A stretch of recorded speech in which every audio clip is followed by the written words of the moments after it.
বললাম যে নবীজি কে স্বপ্নে দেখা আর বাস্তবে দেখার মধ্যে কোনো বেশ কম নাই। আবু জায়েদ মারওয়াজি উনি স্বপ্নে দেখেন নবীজির সঙ্গে দেখা। তো নবীজি বলতেছেন কি, এ আবু জায়েদ, জি জি ইয়া রাসূলুল্লাহ, বলে ইলা মাতা তাকরাউ কিতাবা মালিক আলা তাকরাউ কিতাবি, কতদিন পর্যন্ত তুই মালিকের কিতাব পড়বি, আমার কিতাব পড়বি না? এই ইমাম মালিকের লেখা কিতাব কতদিন পড়বি, আমার কিতাব পড়বি না? ইয়া রাসূলুল্লাহ আপনার কিতাব কোনখান? আমার কিতাব মুহাম্মদ ইবনে ইসমাইল বুখারীর কিতাব আমার কিতাব। তো যেই কিতাবকে নবীজি নিজের কিতাব বলছেন, ওই কিতাব যখন কেউ বুকে নিয়ে আসে, সে শুধু কয়টা পাতা নিয়ে আসে না, সেজন্য নবীজিকে বুকে নিয়ে হাজির হয়ে যায়। তো এমন মজলিস, আসল আকর্ষণ তো চলেই গেছে। এই জন্য আজকের প্রধান আকর্ষণ শেষ হয়ে গেছে। এই জন্য আমি বললাম মৌলানা ইনাম রে, তুমি আমারে আকর্ষণ শেষ হয়ে যাওয়ার পরে দিলা। আগে যদি বুখারী শরীফ খতমের আগে যদি কথা হইতো, তাহলে বুখারী শরীফ সম্পর্কে কিছু কথা বলতাম।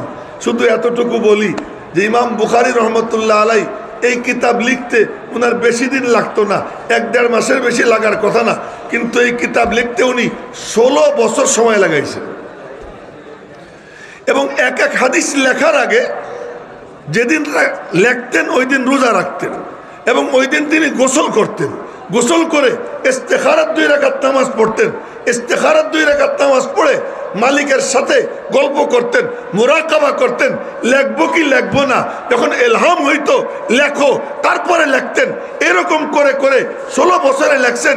জীবনে আর কোনো কাম করেন নাই, এই কিতাবটা বুকে নিয়ে ঘুরছেন আর পড়াইছেন।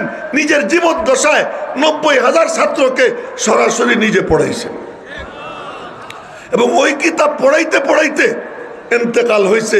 ইন্তেকালের সময় এক মুহাদ্দিস স্বপ্নে দেখে নবীজি 4 খলিফা নিয়ে ফুলের মালা নিয়ে দাঁড়াই রয়েছেন। ইয়া রাসূলুল্লাহ কার অপেক্ষায়?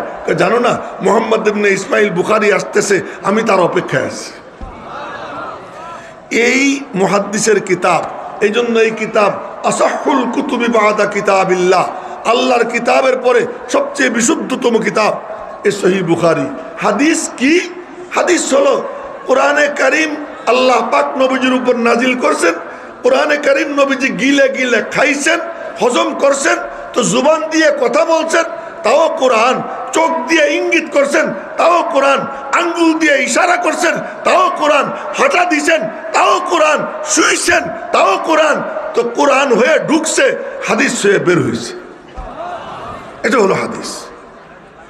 সেই হাদিসের মধ্যে সবচেয়ে বিশুদ্ধতম যে কিতাব বুখারী শরীফ, সেই কিতাবের খতম আজ এখানে হয়েছে, এবং কোরআনে কারীমের খতমও হয়েছে, এবং দোয়াও হয়েছে। সব বরকত আপনারা পাইছেন। আল্লাহ পাক যেন ওই বরকতের কিছু অংশ আমাকেও নসিব করে দেন, এবং আমাদের সকলকে আল্লাহ পাক যেমন এক প্যান্ডেলের নিচে একত্রিত হয়ে আল্লাহ এবং তার রসুলের কথা, দ্বীনের কথা বলবার তৌফিক দিলেন, আর সে আজিমের ছায়ার নিচেও যেন একসঙ্গে বসবার তৌফিক দান করেন।